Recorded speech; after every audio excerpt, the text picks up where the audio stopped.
Olá, gente, boa tarde, boa noite, não sei o horário que vocês vão estar, assistindo.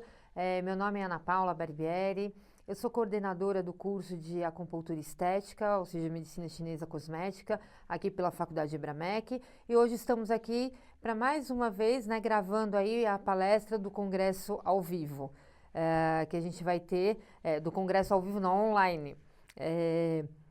Então, o meu tema que eu vou falar aqui é a acupuntura na gordura localizada. Então, a gente vai explanar um pouquinho aí, para mostrar um pouquinho desse conhecimento para vocês, de como que funciona a acupuntura para gordura localizada. Então, a gente tem aqui os slides que vocês estão acompanhando, mostrando aqui os diferentes tipos de formato de corpo que a gente pode encontrar, por aí. Então, por exemplo, o primeiro é o formato maçã, então é onde a pessoa ela acaba tendo uma gordura localizada maior na região em cima, tá? Nós temos o corpo pera, que é uma região mais centralizada aqui na região do culote, então a pessoa é um pouquinho cheinha, um pouquinho mais de gordura localizada na parte superior, mas também na parte inferior, tá? Formando ali um pouco mais de cintura. Temos aqui o formato de ampulheta, então a pessoa tem a cintura bem fininha, então tem uma gordura localizada, então às vezes pode ter o busto ser um pouco mais avantajado e também o quadril avantajado. E tem também aqui no formato, um livro, um formato quadrado, onde a pessoa ela encontra-se aí num formato mais quadrado, tá? Então a gordura é mais generalizada. A gente tem que sempre lembrar e diferenciar a questão da gordura localizada e da obesidade, que as pessoas confundem muito. Então a gordura localizada é quando a gente tem aquele aspecto, aquela sobra, mesmo emagrecendo, mesmo tendo um corpo mais saudável, a gente tem ali aquela coisa que incomoda a gente, então aquele excesso daquela gordura naquele local. Quando a gente fala em obesidade, normalmente a pessoa está fora do peso de IMC, então tem uma outra série de coisas que a gente analisa para poder avaliar, tá? Então aqui, dos tratamentos estéticos que a gente encontra por aí, um dos mais procurados, hoje em dia, é a acupuntura estética. Então, ela vem ganhando cada vez mais mercado, porque percebeu-se que quando a gente junta, os tratamentos estéticos com a acupuntura, a gente tem ganho e potencializar o ponto, potencializa o que a gente está fazendo lá, o nosso protocolo, tá? Então, uma das alternativas que as pessoas procuram muito, e sem contar que trata de dentro para fora e de fora para dentro. Então, vai estar trabalhando aí nos dois quesitos, tá? Então, a gente tem aqui, caso alguma condição interna ou externa bloqueie o fluxo de energia do Qi, que percorre o corpo, nos canais de energia, que nós chamamos de meridianos, os distúrbios vão surgir e vai resultar em diversas patologias. E essas patologias podem ser corrigidas através de diversos métodos dentro da acupuntura. Ou seja, a gente também não se limita só ao uso de agulhas, tá? Nos pontos específicos. A gente também vai trabalhar com estímulos de eletroacupuntura, podemos usar ventosas, podemos usar os fitoterápicos, entre outros, moxa. Então, assim, a gente tem várias outras técnicas que a gente pode utilizar. Então, muitas vezes as pessoas falam, comentam, mas a pessoa tem medo de agulha. Quando fala em acupuntura, a pessoa fica com medo de agulha. Então, a gente pode atuar, para o profissional que já trabalha aí na área, pode atuar com outros métodos que não só o agulhamento. E à medida que vai pegando confiança com o cliente, paciente, a pessoa aí vai colocando mais, técnicas, inclusive incluindo aí o agulhamento para que essa pessoa se sinta segura, tá? Então, a gordura localizada vai ser também uma outra coisa, independe do sexo da pessoa, Porque a gente fala do sexo, da idade, porque vai acometer tanto homens quanto mulheres. Então, não tem aquela coisa de falar, um sexo tem mais propensão ou menos propensão. Não, a gordura localizada pode acometer qualquer um, sendo homens e mulheres, pode acometer a questão de idade, então pode ser a pessoa mais nova, uma criança, uma pessoa mais adulta. Essas regiões, que se concentram, a única coisa que a gente tem, por exemplo, que nas mulheres a gordura localizada acaba se concentrando mais na questão dos quadris, do glúteo, barriga. Então, são os lugares, né, que estão mais relacionados. Interno de coxa. Então, é mais comum acometer as mulheres nessa região. E nos homens, que a gente observa, o mais comum é o que? A região do abdômen. Então, o homem acaba tendo, que a gente fala, né? Aquela barriga tanquinho, não é tanquinho, né? É o tancão, né? Porque fica com aquele abdômen maior distendido. Então, normalmente, né? Essa circunferência acaba crescendo. Então, você observa muitas vezes um homem magro, então ele tem pernas magras, os braços, né? O membro superior e aquela região fica lá mais avantajada, tá? Então, independente, né? A gente colocou aqui, uma pessoa pode ter um corpo bom e acumular gordura em qualquer parte do corpo. Então, isso não significa que a pessoa é gorda ou magra, tá? A gordura localizada é uma patologia do tecido gorduroso, onde a gordura se acumula em locais determinados mais do que os outros. Então, a gente vai pegar, por exemplo, aquele local, braço interno, né, de braço. Então, aquela gordura está ali localizada, então ela está acumulada mais naquela região.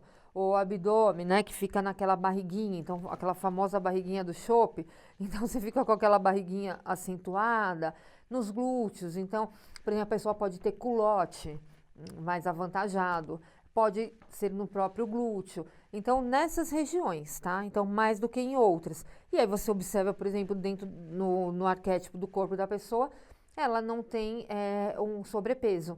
Então, ela não está acima do peso, mas tem aquela gordurinha ali que vai incomodando ela, tá? Dentro aí da medicina chinesa, a gordura localizada é vista como uma alteração da forma, tá? E normalmente está associada aí com o elemento terra, né? Insuficiência de energia do rim, né? Isso aqui foi o Yamamura que colocou, né, num dos livros dele. Porque se a gente for olhar, tem tudo a ver mesmo, né, com o baço e o estômago. Então, o baço deficiente, ele não vai distribuir aquela energia, então acaba acumulando ali em determinadas regiões. Então, aí o excesso de adiposidade corporal e a ação hormonal pode levar ao acúmulo de tecido gorduroso em determinadas partes do corpo.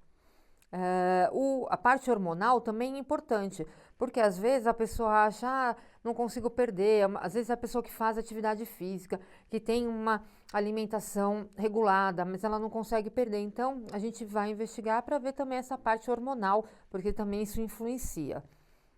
No homem, o local mais acometido é o abdômen, que a gente falou já, e na mulher é a região do quadril. Essa gordura localizada pode aparecer mesmo em pessoas sem excesso de peso, o que explica a presença de adiposidade mesmo em mulheres aparentemente magras, tá? Que foi um outro autor, Guirro, né, que falou aí no seu livro. Então, quando a gente busca lá definições, né, dessas adiposidades, dessa gordura, a gente vai verificar que a gente encontra diversas formas, mas todas falando da mesma coisa, tá? Então, não é a questão de peso da pessoa, ou IMC, né, que é o índice de massa corporal, que está envolvendo, e sim, às vezes, determinado local. A pessoa, um exemplo disso, é a pessoa, por exemplo, que trabalha muito tempo sentada. Então, essa pessoa que trabalha muito tempo sentada, provavelmente ela fica ali sem atividade, fica parado, né? Não tem circulação de Qi Shui. Então, pode, com o tempo, formar ali uma gordura indesejada, tanto na parte abdominal, como no quadril, ou a pessoa, às vezes, que trabalha muito tempo em pé também, né? Ela pode ter aí esse excesso de gordura, porque também fica parada, não tem esse movimento. Então, aqui tem uma outro ilustração que eu coloquei, que aí a gente observa, né? O número 1 é um homem, né? Então, mostrando aí a parte de obesidade da cintura para cima, na parte superior, né? Então, a pessoa acaba tendo ali um excesso, uma gordura mais localizada naquela região. Ou a segunda, né? Ali é mais generalizado. Então, é da parte do abdômen até, né, braços, né? Mais cheinhos, com gordura localizada. A figura número 2 fica só ali na região mesmo do abdômen, tá? Na região da barriga, então ali vai ter uma região mais aumentada. A figura número 3, a gente tem ali na região do quê? Do quadril e coxa, Então, a pessoa vai acometer ali essa gordura mais localizada nessa região, então, no membro inferior. Pode ter também a mulher, né? As duas primeiras, 1 e o 2 é masculino. Aí na mulher, o 3, a gente já falou, o 4 é na região aqui mais assim da barriguinha, então fica mais na frente, mais localizado. No 5 pode ser pernas e coxas, né? Então também acomete mais as mulheres.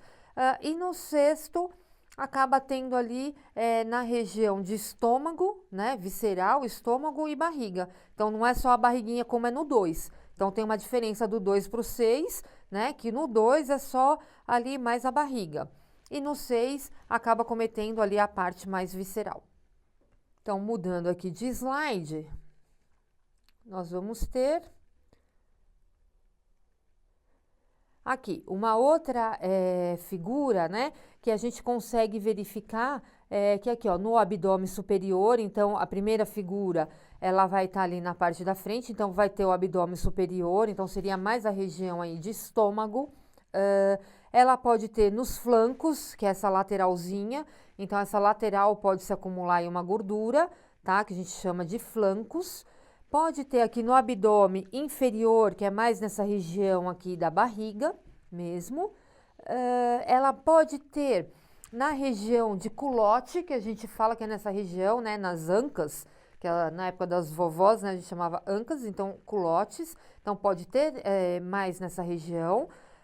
Interno de coxa também é um lugar que se acumula gordura. Muitas vezes a pessoa faz esporte, faz atividade física e não tem gasto. E é um dos lugares assim mais difíceis, né, de se perder, é esse interno de coxa. Por quê? Além de ter ali uma gordura extra, uma gordura localizada, ali também costuma ser um lugar que tem mais tendência a ter flacidez. Por quê? Porque é um lugar que a gente acaba não movimentando muito nossa musculatura. Então ali é uma tendência, além de ter a questão desta gordura a mais, também acomete aí com a flacidez, tá? Um outro lugar também, que aqui não aparece, mas está bem aqui para baixo, que é o interno dos joelhos. Então, quem tem normalmente interno de coxa, vai ter interno do joelho, tá? Então, a pessoa, por exemplo, que tem a coxa muito grande, muito distendida, às vezes a pessoa é magra, mas tem aquele excesso de gordura ali. O que que acontece? Pode causar também escurecimento. Por quê? Porque o atrito, né, quando você anda, quando você caminha, dependendo do movimento que você faz, ou quando sua, né, no calor, acaba tendo atrito e também escurecendo essa região, né? Mas a gente consegue aí também fazer tratamentos para melhorar essa questão. Essa que nós vimos aqui é a parte, né, de frente. Se a gente for olhar nas costas, né, no dorso, a gente vai ver também que tem o dorso inferior, né? Então tem essa gordurinha que também as pessoas reclamam bastante que tem. Muitas vezes a pessoa que é magra, né, tem essa questão dessa gordurinha aqui sobrando, tá? Que a gente chama de dorso inferior, né? E o superior. Pode ter no posterior de braço também, então aquele que a gente fala o famoso tchau de Miss, né? Então tem que fazer o tchau assim, por quê? Porque além de ter aqui essa gordura, acaba ficando mais amolecida. Algumas pessoas que eu tenho visto também relatando, que não está aqui no desenho, mas por exemplo, aqui bem embaixo da axila, né? Nessa região aqui da axila. Então nessa região, por exemplo, essa gordura localizada também, que muitas vezes tem a mais, às vezes inclui até a forma da roupa, né? Que a gente veste, então também influencia. Por quê? Porque aí pode deixar aquilo sobrando e com o tempo também essa gordurinha fica ali em excesso, tá? Nos glúteos, né? E subglúteo também. Então pode ser tanto no glúteo como embaixo, ali, como a gente fala, na polpinha, né? Então ali também pode ter um excesso de gordura e aí a gente também acaba trabalhando aí esses quesitos, tá? São as queixas que a gente vê aí normalmente de gordura, de excesso de gordura localizada. Ok? A utilização aqui da acupuntura com aplicação de agulhas mais aprofundadas e aplicação de eletroestimulação vão trazer aí bastante benefícios para o nosso paciente, pois a aplicação é introduzida na hipoderme, ou seja, que a gente fala na tela subcutânea. Então, ali está ultrapassando, porque muitas vezes o pessoal fala assim, mas eu posso agulhar com agulha de Curiô? Não, não pode colocar agulha de Curiô nessa região. Normalmente eu uso mais na face a agulha de Curiô. Por quê? porque ali é uma gordura um pouco maior, né? Então, se a gente coloca uma agulha de Curio, ela vai pegar só aqui a epiderme. Então, ela não vai atingir, né? E pode talvez pegar um pouquinho da derme. Então, ela não vai atingir uma gordura mais profunda. Então, quando a gente quer trabalhar um local que é mais, que tem uma grossura, né? Que é um pouco mais grossa a gordura, a gente precisa aprofundar essa agulha para que essa agulha penetre lá, né? Na hipoderme ou nessa tela subcutânea, tá? E essa ação lipolítica desse tipo de eletro, porque a gente faz o agulhamento e faz o estímulo com o eletro, porque o eletro vai potencializar aí a questão do agulhamento. Inicia-se com a estimulação, né, do sistema nervoso simpático, onde duas enzimas lipolíticas principais são acionadas e atuam respectivamente no interior do adipócito, tá? E nas lipoproteínas ricas em triglicérides. Lipase sensível a hormônio, que é LSH, e lipoproteína lipase, que é LPL, tá? Essa ação da LSH causa liberação do glicerol livre e ácido graxo livre na circulação sistêmica. Uma outra coisa que eu sempre falo, né, para as pessoas, não adianta, a gente só lá faz o agulhamento, faz o eletroestimulação, né? Então a gente usa o eletroacupuntura na região. Só que aí o que acontece? A pessoa sai ali do nosso tratamento e vai, por exemplo, ingerir uma gordura. Ou a pessoa não queima, ou vai ingerir calorias, açúcares e tudo mais. A pessoa não queima aquela gordura, né? Ela não metaboliza. Então, o que acontece? Muitas vezes, por isso que a gente fala, às vezes, o tratamento não deu certo, ou não tem. Por quê? Porque a gente ali, o que eu quero que vocês entendam, que ali na região a gente faz uma quebra, né? Vamos dizer assim, como se fosse uma quebra dessa gordura. Mas o organismo tem que metabolizar. E como que ele vai fazer isso? Através de química, então, através de atividade de gasto ali do ATP, né? Que é da célula, gasto para poder o corpo absorver e eliminar aí essa gordura. Tá? Outra coisa que eu vejo as pessoas dizendo, elimina a gordura pela urina. Não, não é assim que funciona, tá? É através da corrente sanguínea. Não é que você fez lá um tratamento e você vai fazer um pipi, né? E aí vai lá e quebra a gordura. Não é assim, não vai eliminar desta forma, tá? A LPL atua liberando aí o glicerol e o ácido graxo na circulação, principalmente pela ação sobre as lipoproteínas de densidade muito baixas. O ácido graxo é captado pelo tecido adiposo, produzindo TG, né? Os AGL são captados pelo músculo e fígado para serem oxidados, ou seja, a obtenção da energia, o gasto, né? Parcialmente oxidado, ou seja, a produção de corpos cetônicos, ou reesterificados para formarem triglicérides novamente, tá? Então, isso aqui é a definição aí do autor. Então, imagina que esse seria mais ou menos assim, vamos tentar colocar para um lado mais claro, né? Para a gente conseguir visualizar uma imagem. Então, vou lá, fiz o agulhamento, fiz o eletro, é como se esta célula, ou seja, uma bexiga, vamos imaginar que a célula fosse uma bexiga, essa bexiga murcha, tá? Só que não esqueçam que a célula, ela vai ter lá a memória. A gente não tem memória, mas a célula tem. Aí, esta memória celular, o que acontece? Se a gente não gastar, não quebrar, né? Não usar essa energia, essa gordura que nós utilizamos numa atividade física, queimar essa gordura, né? Para ser eliminada, o que acontece? Essa memória ela vai ficar lá. Então, a célula só tá ali murchinha, como uma bexiga murcha. Quando você vai lá e vai ingerir gordura, vai ingerir líquido, ou mesmo não fazendo nada, mas não tendo essa quebra, o que acontece? Ela vai inflar novamente, tá? Então, ali vai ficar nessa... Por isso, muitas vezes a gente faz essas dietas enlouquecidas e as pessoas falam, mas depois que eu parei, eu voltei e engordei muito mais. Por quê? Porque às vezes a pessoa acaba, né, tendo essa memória celular e aí acaba prejudicando mais ainda e não melhorando aí o aspecto, tá? Então, aí é uma forma. Tem aqui uma outra fotinho que eu coloquei aqui da célula, tá? Então, aqui, ó, a gente tem a célula, o núcleo, né? O reservatório da gordura, olha que enorme, né? Então, o excesso de gordura é estocado nos adipócitos, que expandem seu tamanho até que a gordura seja usada como combustível. Então, ela é a mesma coisa, ó, tem um carro, coloquei combustível, tô andando, se eu parar... isso daí o carro vai parar. Então, se eu tirar esse combustível dessa célula, dos adipócitos, que é a gordura, vou usar para outras coisas, tá?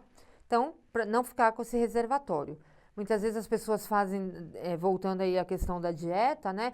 As pessoas às vezes comem. O que acontece? Esse excesso, o corpo, né? Ele vai obter e vai deixar lá como um excesso, como uma reserva. Porque ela vai falar, sabe quando que a pessoa vai comer de novo, né? Quando vai me alimentar. Então, também acaba deixando no corpo esse excesso. Então, por isso é importante, né? Fazer dentro da dietoterapia, dentro da medicina chinesa, quando a gente vai instruir a pessoa que vem tratar, né, de gordura localizada, a gente sempre instrui para a pessoa comer em porções, né, menores durante o dia, né, ter o gasto energético, fazer a ingestão lá dos chás fitoterápicos, tudo que vão ajudar a tirar e eliminar aí essa umidade, tá?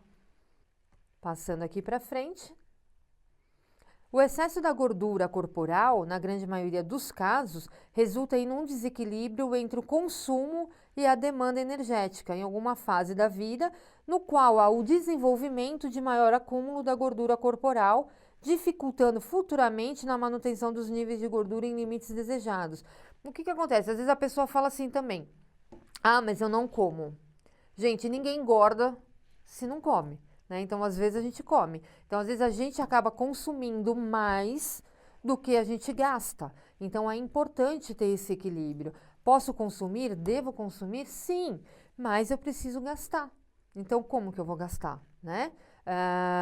Gastar fazendo uma atividade física. Não existe milagre, gente. A gente precisa, né, fazer os tratamentos estéticos, né, dentro da acupuntura, tudo mais, mas também a gente precisa juntar com uma atividade física, tá? Para ter esse gasto aí energético. A gordura corporal, embora desempenhe funções importantes no corpo humano, quando em excesso pode causar sérios distúrbios para a saúde, além de ser indesejável nos padrões estéticos da sociedade contemporânea. Então, o que acontece?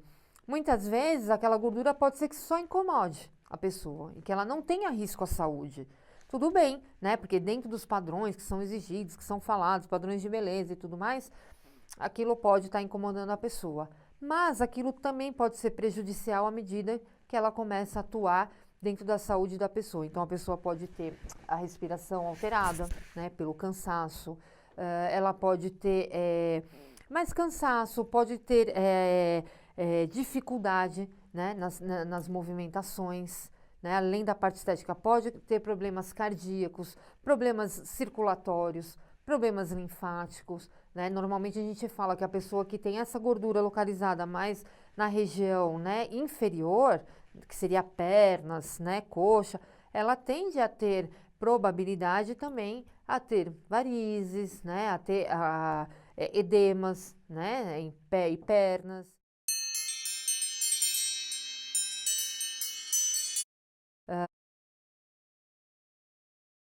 Então vai juntando coisas, por quê? Porque a circulação sanguínea não vai funcionar ali direito, né? E a circulação linfática também não. Então é importante que a pessoa tenha aí essa consciência, porque às vezes não é só a questão estética, e sim também a questão do bem-estar, tá?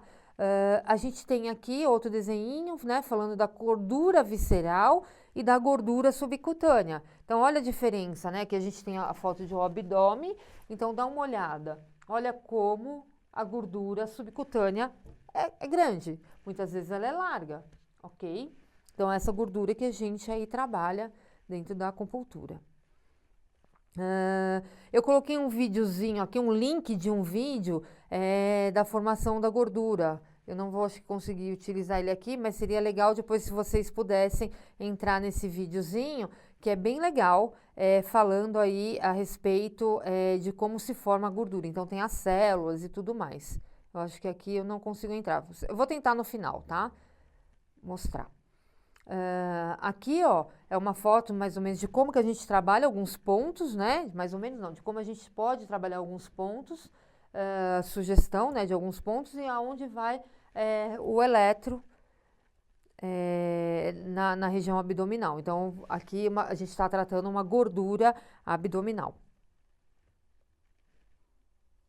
Lembrando que vocês vão falar, na foto a pessoa não tem gordura. Às vezes a pessoa tem uma gordurinha que incomode ela, tá? Então a gente nunca pode falar, a pessoa tem isso, a pessoa, né, tem aquilo. Às vezes aquela gordura incomoda a pessoa. Então a gente tem que respeitar ali o limite dela e tratar também, né, aquela pessoa com o mesmo respeito. Então aqui, ó, na medicina chinesa a gente pode identificar algumas síndromes como sendo aí esse excesso dessa gordura. Então, pode ser deficiência do baço. Então, como eu falei lá, se o baço não estiver fazendo a sua função de transporte e transformação, ele não vai conseguir melhorar ali aquela gordura e distribuir do lado certo, né, para os lugares certos.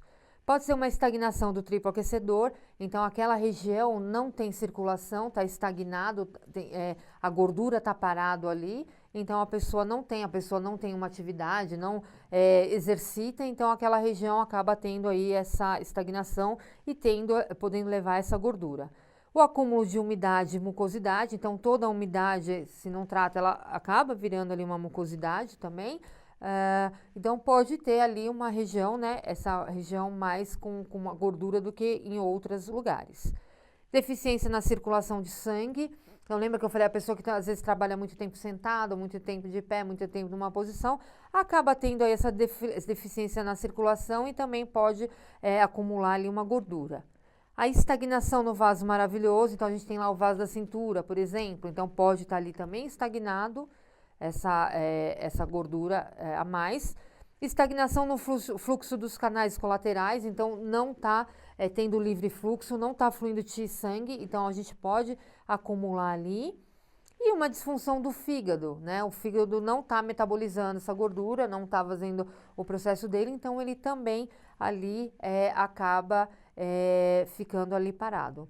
Lembrando que a gente sempre, quando trata a questão de gordura, a gente sempre tem que pensar em tratar ali pontos de fígado e pontos da vesícula biliar, porque eles vão ajudar aí nessa metabolização. Muitas vezes a gente vai fazer o protocolo, põe lá, por exemplo, o famoso quadrado mágico, né?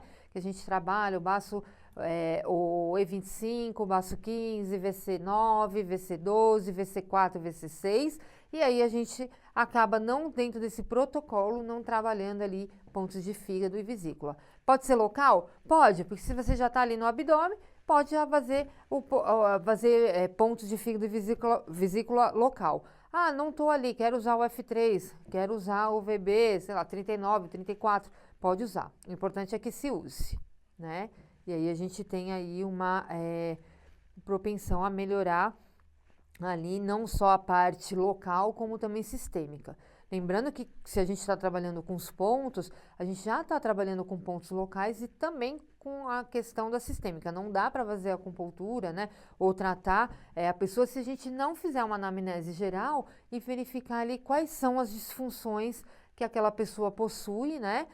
E tratar ali como um todo. Então, às vezes a pessoa vem tratar a mesma gordura localizada, né? Por exemplo, as duas pessoas que a gente vai tratar, as mesmas reclamações são ali, por exemplo, na parte inferior do abdômen, mas uma vai ter uma composição, né? E a outra vai ter outra. Então, para essa eu vou usar determinados pontos, posso usar o quadrado mágico, mas, por exemplo, em outros pontos eu vou utilizar outros tipos de ponto e na outra pessoa outros tipos. Porque, por exemplo, uma pode ter deficiência do baço e a outra pode ter um acúmulo lá de umidade e mucosidade. Ok? Então, nem sempre as síndromes são as mesmas. Aqui a aplicação de agulha superficialmente sobre a pele ou mais profundamente, atingindo tecidos musculares, nervosos, ligamentos ou ossos, provoca um tipo de estimulação sensorial vindo da estimulação seletiva de pequenas áreas chamadas de acupontos. Aí tem aqui o acuponto, é uma região de pele em que há uma grande concentração de fibras nervosas, pois está em relação íntima com nervos, vasos sanguíneos, tendões, né, cápsulas articulares e tudo mais. Então aqui, ó, o que acontece? Quando a gente faz estímulo nos pontos, então a gente já está estimulando aí, aplicando, né, atingindo os tecidos musculares, tecidos nervosos. Então, muitas vezes a pessoa fala, mas o ponto vai trabalhar o quê? Ele trabalha estímulo sim, tá? E aí, quando a gente coloca eletro, a gente melhora aí essa parte, né, provocando ainda mais estímulo nessa região, tá? Então, a pessoa vai ter ali os resultados. O tecido lesado pela acupuntura, lesado entre aspas, né? Porque a gente fala lesado internamente, não é lesado que vai ter ali um hematoma nem nada. Produz as mesmas características de um processo inflamatório. Normalmente, quando a gente coloca a agulha, né? Estimula a liberação aí de peptídeos ou substâncias P, histamina, bradicininas e enzimas proteolíticas que culminam com o aumento da irrigação sanguínea local por vasodilatação reativas a estas moléculas. E juntamente com o aumento da irrigação sanguínea, porque quando a gente faz o agulhamento, a gente só não trabalha também somente os pontos, a gente está irrigando. Então, ali naquela região vai ter um aporte sanguíneo maior, né? Muitas vezes, se vocês perceberem, fiz um agulhamento, aquela região fica vermelhinha, então fala, puxa vida, por quê? Porque teve ali um aporte sanguíneo, né? Ali está estimulando o tio Shui, então ali aquela região vai ter um aporte maior, onde que a gente consegue aí aumentar, né, a serotonina, prostaglandinas e células de defesa do organismo, fazendo com que aquela região seja produzido coisas, né, para poder beneficiar aí o tratamento que a gente está tendo na região, tá?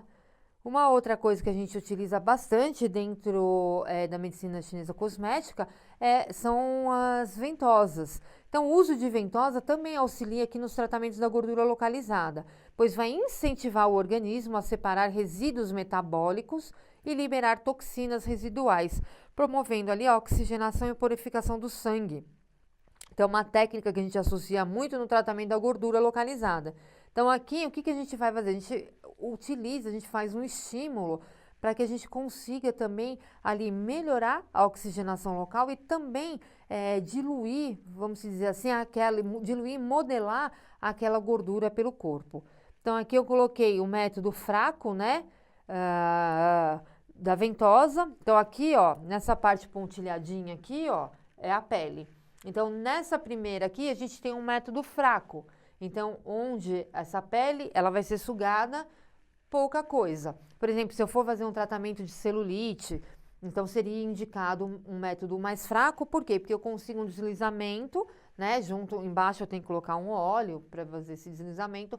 Eu consigo fazer esse deslizamento, onde eu consigo trabalhar ali a região sem provocar tanta dor. Tem o médio, que a gente também pode utilizar, e tem um método mais forte. Normalmente o método médio e o forte, a gente acaba não fazendo deslizamento para tratamento de gordura, mas sim às vezes um tratamento local. Então, quero promover ali uma hiperemia, por exemplo, no caso de uma estagnação, então eu posso trabalhar um método forte e depois fazer sangria também para eliminar ali aquele excesso e tirar aquela estagnação do local, tá? Então, muito usado também aí a ventosa para a gente trabalhar. Então, aqui também tem uma fotinho, ó, utilizando a ventosa, tá? A ventosa, lembrando que a gente tem ela, a gente pode trabalhar a ventosa de fogo, né? Que é com a ventosa de vidro. Podemos trabalhar com a ventosa de acrílico. Hoje nós temos também de silicone. Então, a gente tem várias formas, né? Ou vários tipos aí de ventosa para a gente poder trabalhar no nosso tratamento. Cada local, a gente vai aí optar ou escolher a melhor ferramenta para trabalharmos. Por exemplo, no interno de coxa, onde a gente pode ter um pouco mais de flacidez, não seja o ideal a gente utilizar aí uma ventosa deslizante, e sim podendo utilizar uma ventosa intermitente, né? Que seria uma ventosa a gente movimenta o sangue, né?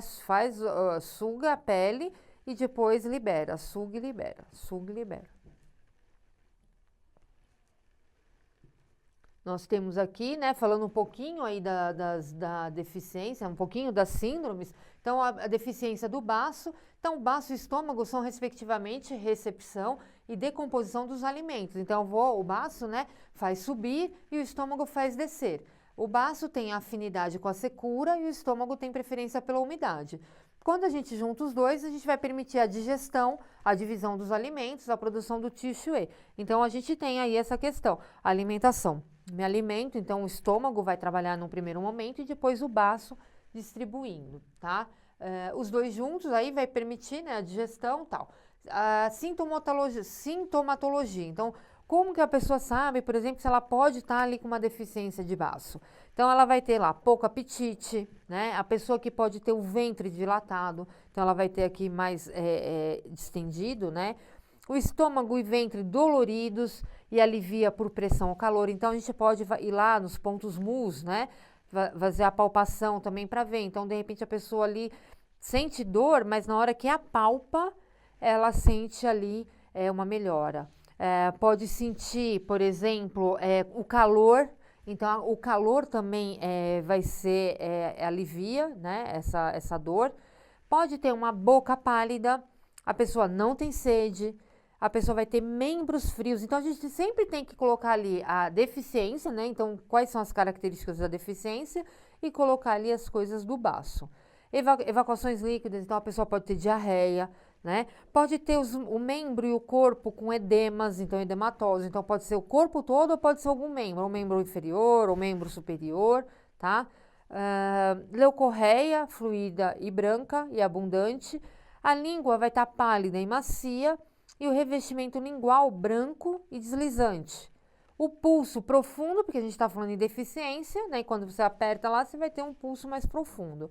E fino, lento e fraco, porque tudo aí são questão também, tudo são características aí de deficiência, tá? Então, a pessoa aí vai ter toda essa questão, então ela pode ter ali essa gordura, mas ela vai ter essa sintomatologia. O outro que nós temos aqui, estagnação do triplo aquecedor, né? Então, aí dos 3 aquecedores foi estabelecida, né, por Yu Tang, em sua obra, discussão aí sobre as doenças febris epidêmicas. Então, ele fez aí uma síntese das doenças das 4 camadas, em função do lugar. Então, ele diz aqui, ó, que o aquecedor superior abrange os sintomas do pulmão e do mestre do coração. O coaquecedor mediano, então superior, né? O mediano vai reagrupar os sinais do baço e do estômago. E o aquecedor inferior vai reunir a semiologia do fígado e dos rins, tá? Então, como a gente consegue identificar onde que está essa estagnação, em qual região, está mais no superior, está no médio, está no inferior? Então, é importante a gente ver onde que está aí essa estagnação e tentar aí localizar, primeiro, qual é o aquecedor que existe essa estagnação para poder fazer aí o tratamento de acordo com os sintomas que a pessoa tem, tá? O outro que a gente tem aqui, acúmulo de umidade e mucosidade. Então, a pessoa vai sentir o quê? Anorexia, pode ter uma sensação de bola ou de massas no peito, né? Então, a pessoa tem aquela sensação, sabe quando fala, engoliu um sapo de perna aberta? Essa sensação. Inspiração limitada e difícil. Então, a pessoa vai ter dificuldade, né? Na própria respiração. Ela pode vir com náuseas, ela pode ter vômitos, abundância de mucosidade, sensação de peso, fadiga. Então, a pessoa é cansada, né? Ela não tem energia. A saburra vai estar espessa e gordurosa. Porque quando a gente fala em umidade, sempre tem que ter aí um pouco dessa coisa da saburra gordurosa. O pulso mole e deslizante. Então, a etiopatogenia aqui, a umidade fria de origem externa embaraça o pulmão e o baço. O baço em estado de vazio, ou seja, deficiente, não pode assegurar sua função de transporte. E a umidade estagna no corpo e se transforma em mucosidade. Então, esses fazem um obstáculo que vão impedir aí a circulação do Qi e obstruir aí o aquecedor médio, dando a sensação de bolas ou causando um refluxo do Qi do estômago com náuseas e vômitos. Então, a pessoa aí pode se sentir mal, tá? A deficiência na circulação do sangue, então a gente tem aí as síndromes, né, que pode ser sangue vazio, ou seja, deficiente, o sangue em excesso, o sangue com calor, né, que a gente fala quente, e o sangue é responsável aí pela nutrição dos tecidos, umidificação, né, dos tecidos também. O sangue, quando ele não é bom, quando ele está deficiente, ele fica incapacitado de encher os meridianos e alimentar os órgãos, porque quem nutre as células, quem nutre todo o nosso corpo aí é o sangue, tá? Então, esse sangue, a gente precisa melhorar aí a questão dessa circulação. Lembrando que o sangue, ele vai ser melhorado à medida da nossa alimentação ou fito, tá? A agulha não consegue trabalhar aí a questão de sangue. O que vai trabalhar o sangue, a gente consegue melhorar essa circulação, mas quem vai dar sangue é alimento, né? A dieta e a fitoterapia. Podemos ter também aqui a estagnação do vaso maravilhoso, né? Do vaso maravilhoso, o Daimai, que também aí que é o vaso da cintura. Então, nessa região, né, no nível da cintura, a gente pode ter aí o problema e ter essa estagnação dessa gordura localizada, tá? E piorando aí, dificultando o canal do rim, fígado e baço. Aqui também falando do Daimai, né? Então, por exemplo, a pessoa pode ter uma plenitude abdominal, sensação na cintura de estar sentando na água, ou seja, meio mole, dor ao redor do umbigo, abdômen, cintura e coluna lombar. A pessoa pode ter uma leucorreia vermelha e branca, menstruação pode estar irregular, pode ter causas de infertilidade e escassez de esperma, né, no caso masculino. Quando a gente fala da estagnação aqui do fluxo dos canais e colaterais, então a gente vê também que todos os órgãos ali, o Qi e o Xue, não vão circular, né? Então, eles deviam circular, né, para ter ali, quando eles estão na perfeição, eles vão circular através de redes de canais. Quando a gente tem uma falta de circulação, algumas regiões aí vão ficar sem nutrição. Quando o patógeno vem morar como um hóspede, primeiro ele se aloja na pele e nos pelos do corpo. Se permanecer e não sair, ele vai penetrar nos canais de conexão diminutivos. Se permanecer e não sair, vai entrar nos canais Luo de conexão. Se permanecer e não sair, penetrará nos canais, alcançando os 5 Zang, espalhando-se nos intestinos e no estômago. Então, aqui é uma questão, né, da Essential Question 2, falando aí que vai adentrando essa patologia. Então, cada vez que a gente não... Ela começa no exterior, né, no externo, então, se a gente não vai tratando, ele vai adentrando. A gente tem aqui também a disfunção do fígado. Então, o fígado, ele controla, né, ele tem 3 principais funções. Controlar o livre fluxo do Qi, então essa circulação, armazenar e distribuir o sangue e comandar os tendões. Então, se a gente tiver uma disfunção nessa região, do fígado, a gente vai ter problema aí nessas 3 funções dele. E aí vai ficar debilitado. Aqui eu coloquei uns protocolos de aurículo, né? Que a gente também pode trabalhar com aurículo. Podemos trabalhar com um monte de coisa, como nós já falamos aí. Podemos atuar com a acupuntura, com a eletroestimulação, com a ventosa. Dentro da aurícula, a gente também pode colocar aqui uns pontinhos, né, de aurículo. Então, eu coloquei pontos diuréticos, né, que vão trabalhar. Então, rim, baço, pulmão, sandial, endócrino, ponto de eliminação de líquidos e a zona correspondente. Pontos laxantes, então a pessoa, por exemplo, pode ter um intestino preso. Então, ó, intestino grosso, baço, sandial, abdômen, pulmão, subcórtex, constipação, área de distensão abdominal. Pontos que vão regular aí a atividade endócrina. Então, a gente pode ler endócrino, hipófise, tálamo, rim, fígado, zona correspondente. Pontos fortalecedores do baço e sua função. Então, por exemplo, baço, estômago, intestino delgado, pâncreas, né, endócrino, subcórtex e boca, tá? Então, são sugestões aí que a gente pode acrescentar no nosso tratamento. Podemos também trabalhar com tuiná? Podemos. Dentro do tuiná, ó, tá potágio, deslizamento, porque o deslizamento, ele vai melhorar ali a circulação livre fluxo, então vai ajudar ali a liberar e modelar aquela gordura. Alguns dos efeitos, né, do tuiná, então mobiliza a linfa, aumenta a circulação sanguínea, vai melhorar a cicatrização, vai remover secreções pulmonares, melhora o movimento das articulações, promove relaxamento geral e alívio de ansiedade e estresse. Muitas vezes a pessoa também pode ter aquela gordura ali também vindo do estresse, tá? Outras formas aqui também que a gente pode associar aos tratamentos. Na geoterapia, ou seja, com as argilas. Então, podemos incluir no nosso tratamento argilas, tá? Os óleos essenciais e tudo mais. Os ativos, né? Guaxá, então a gente pode fazer a terapia de raspagem na região. Ventosa, como nós já falamos. Moxa bustão também pode melhorar, porque, por exemplo, num caso de deficiência, eu vou nutrir, eu vou melhorar, eu vou tonificar aquela região, tá? A eletroterapia, que nós já falamos também, e a parte de cosmetologia, ou seja, associar os cosméticos. Então, os cosméticos, eles vão ter ali as funções dele. Então, por exemplo, eu posso ter cosmético que ele melhore, por exemplo, ginkgo biloba, tem uma série de coisas, né? que a gente pode trabalhar a questão da circulação ali local, tá? Então, assim, podemos associar e devemos associar. A gente precisa parar, né, com esse medo de falar, mas como que eu vou tratar? Não, a gente tem bastante argumentos ou bastante armas, né, que a gente fala, bastante conteúdo para que a gente possa lá tratar os nossos clientes, os nossos pacientes e que traga ali satisfação para eles, né, no decorrer ali dos tratamentos. Claro que muitas vezes, às vezes a pessoa quer pressa ou em uma sessão, não vai ter resultado. A gente precisa de algumas sessões aí para melhorar, né, todas essas informações, inclusive porque a pessoa ali já está acometida há um bom tempo, né? Não foi do dia para a noite que ela teve aí essa questão dessa gordura localizada. Ok? Aqui eu estou deixando o meu telefone, o meu e-mail. Se alguém precisar ou quiser alguma informação adicional, eu estou disponível e agradecendo aí a todos, né?